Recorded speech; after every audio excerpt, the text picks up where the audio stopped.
Dans cette vidéo, nous allons partager 8 secrets pour rapidement devenir riche étant jeune en 2025. Attention, ceci n'a absolument rien à voir avec facilement devenir riche. Si vous voulez rapidement devenir riche, prenez déjà un bloc-notes pour enregistrer les éléments que nous allons vous donner et surtout enregistrer cette vidéo. N'oubliez pas de partager avec nous en commentaire vos avis et aussi les points sur lesquels vous avez plus de difficultés et nous allons nous faire le plaisir de vous aider. N'oubliez pas aussi de lâcher un pouce bleu, activer la sonnette de notification et surtout vous abonner parce que ça montre à l'algorithme de YouTube que nous sommes en train de produire du bon contenu. Alors, let's go! The Millionaire Fast Lane est l'un des livres les plus vendus de MJ DeMarco qui affirme que l'on peut devenir riche rapidement. Nous pouvons vous assurer que ce n'est pas l'un de ces livres frauduleux qui promettent de vous rendre riche du jour au lendemain. C'est l'un des livres qui nous a ouvert les yeux personnellement et a complètement changé la façon dont nous investissons notre argent. Si vous êtes un entrepreneur qui veut être riche rapidement, profiter de la vie pendant que vous êtes jeune et créer l'entreprise que vous aimez, alors cette vidéo est faite pour vous. Dans la première partie de cette vidéo, nous allons résumer la stratégie de l'auteur pour devenir riche rapidement et dans la deuxième partie, nous allons parler des 5 règles que tout entrepreneur doit absolument suivre pour devenir successful. Alors selon l'auteur, il n'y a que 3 types de voies financières que vous pourrez emprunter. Numéro 1, le trottoir. Numéro 2, la voie lente. Et numéro 3, la voie rapide. Les gens qui prennent le trottoir vivent bien aujourd'hui au détriment de la sécurité de demain. Comme l'explique l'auteur, les marcheurs du trottoir considèrent les dettes comme un atout et ils préfèrent dépenser plutôt qu'épargner. Plus important encore, les marcheurs latéraux vivent une vie de gratification instantanée et ils ne planifient pas à long terme. Il est important de noter que le fait d'être marcheur du trottoir ne signifie pas que vous êtes pauvre. Il y a beaucoup de gens riches, comme les athlètes et les célébrités, qui gagnent beaucoup d'argent mais qui dépensent comme s'il n'y avait pas de lendemain. Le deuxième type de voie financière que la plupart des gens choisissent de suivre est appelé la voie lente. Les slow learners se sacrifient aujourd'hui pour être mieux à l'avenir et c'est le contraire du trottoir. C'est aussi un autre mauvais choix car on profite de la vie mieux quand on est jeune et en bonne santé et non après des décennies de travail. Les slow learners sacrifient leur journée du lundi au vendredi pour pouvoir profiter du week-end. Un autre problème avec la voie lente est qu'ils espèrent que leur investissement à long terme et les intérêts composés les rendront riches. Mais les intérêts composés font le plus gros du travail à la fin de la période d'attente. Lorsque vous regardez le graphique qui montre qu'un investissement de $10 000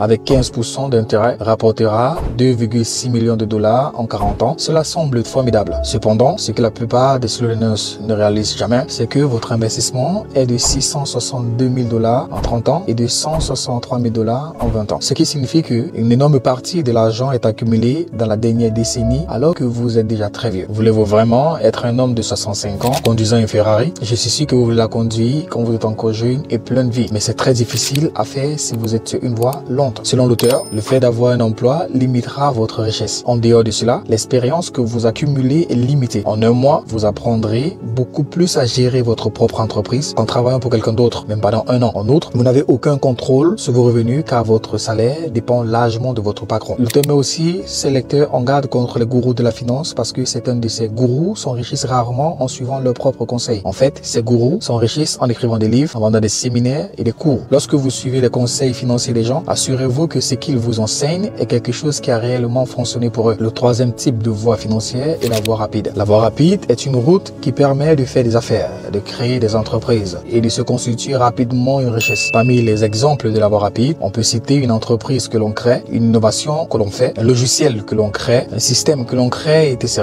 La voie rapide a pour but de devenir riche rapidement, mais ça n'a absolument rien à voir avec devenir riche facilement. Il faudra beaucoup de travail et vous pourrez passer jusqu'à 10 ans à vous concentrer sur votre entreprise avant d'atteindre le type de succès que vous souhaitez. L'avantage est qu'une fois que vous atteindrez ce niveau que vous aurez souhaité, vous aurez la liberté de faire ce que vous voulez pour le reste de votre vie. La mentalité de la voie rapide exige que vous soyez responsable. Être responsable, c'est admettre qu'on est fautif et s'améliorer constamment. Dans la voie rapide, vous pourrez augmenter votre revenu, voire les doubler, mais ce n'est pas possible dans la voie lente. La prochaine fois que vous irez au bureau, essayez de demander à votre patron d'augmenter votre salaire de 100 000 à 200 000 et voyez ce qui va se passer. En termes de constitution de richesse, l'objectif n'est pas de faire le gros du travail, mais de créer un système ou un mécanisme qui va le faire pour vous. Cela ne signifie pas éviter de travailler, mais il faut faire preuve d'ingéniosité, optimiser et surtout automatiser sans relâche. Par exemple, disons que vous devez construire une pyramide à partir des lots de pierres. L'approche de la voie lente consiste à transporter les pierres vous-même, une par une. Bien sûr, cela va prendre des décennies, mais l'approche de la voie rapide consisterait à passer les premières années à concevoir quelque chose pour déplacer les pierres à votre place. Une grue, un système de traction, une machine, etc. Après votre investissement initial, la pyramide sera plus facile à construire une fois que vous aurez votre machine. La clé de la voie rapide est de produire au lieu de consommer. Au lieu d'acheter des produits à la télévision, vendez plutôt les produits. Au lieu de creuser pour trouver de l'or, vendez plutôt les piels et les pioches. Au lieu de chercher un emploi, soyez un employeur et embauchez pour des emplois. Lorsque vous passerez du rôle de consommateur à celui de producteur, vous rejoindrez la voie rapide pour créer rapidement de la richesse. Vous pouvez penser que les riches sont cupides, mais en réalité, les pauvres sont plus cupides. Si vous réfléchissez un peu bien, vous verrez que pour être riche, vous devez aider les autres. Vous devez leur rendre quelque chose. Vous devez construire quelque chose pour les autres. Vous devez améliorer quelque chose dans la société. Vous devez produire quelque chose. Vous devez investir constamment quelque chose. Ce sont les pauvres qui sont avides parce qu'ils ne produisent que pour eux-mêmes, pour leur quartier ou bien pour leur famille. Un autre sujet intéressant dont l'auteur parle pour devenir riche est appelé la loi de l'effection. La loi de l'effection dit que pour gagner 1 million, il faut aider 1 million de personnes. Plus vous aidez les personnes, plus vous donnez aux autres et ensuite plus vous recevrez. Au début, cela n'a peut-être pas de sens et vous pourrez vous dire comment est-ce que en aidant les autres et donner davantage peut me rendre riche. Par exemple, vous pourrez dire si je donne 100 000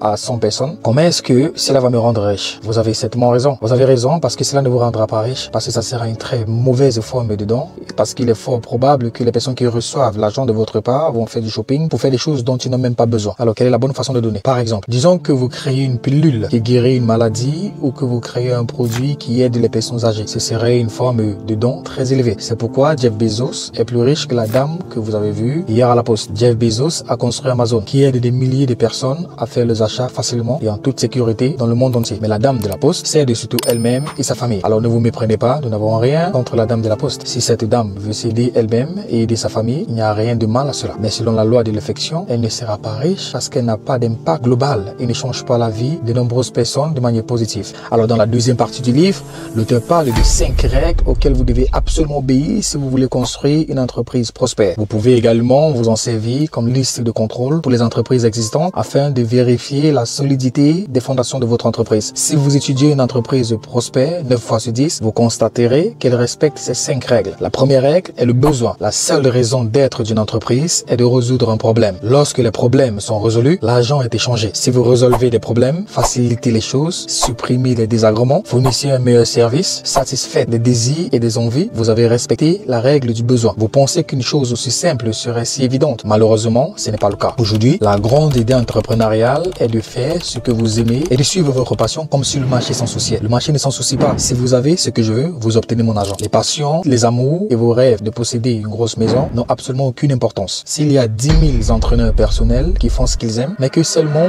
10 personnes exigent une formation, vous pensez que la passion va payer les factures? Vraiment?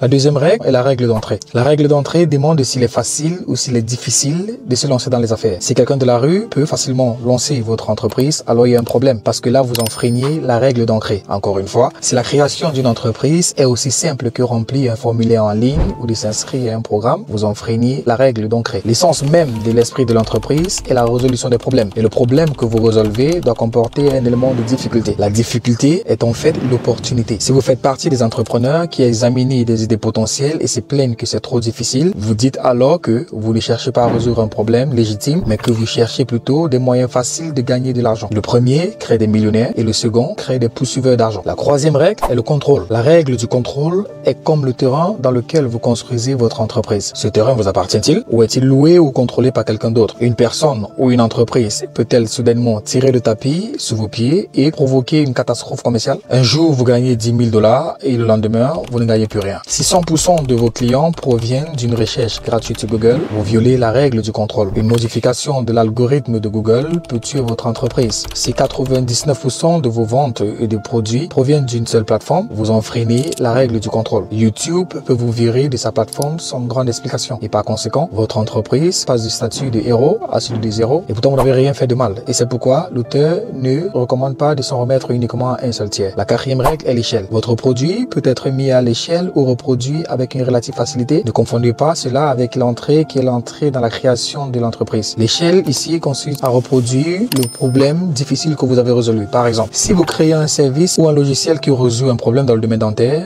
votre solution peut prendre 3 mois à construire, mais la différence entre cette solution de ses vendus clients et 1 millier n'a pas de corrélation directe. Vous faites 100 fois le bénéfice, mais vous n'avez pas 100 fois le travail. La règle finale est le temps. Selon ces règles, votre produit ou service doit exister sans être connecté à vous. Votre produit s'est-il pendant votre absence ou pendant que vous êtes en train de faire autre chose? L'essence de la règle du temps est de s'éloigner de la pire relation jamais créée qui est votre temps ou de l'argent. Chaque fois qu'un effort créatif existe indépendamment de vous, vous pouvez aussi vendre indépendamment de vous sans échanger votre temps contre de l'argent.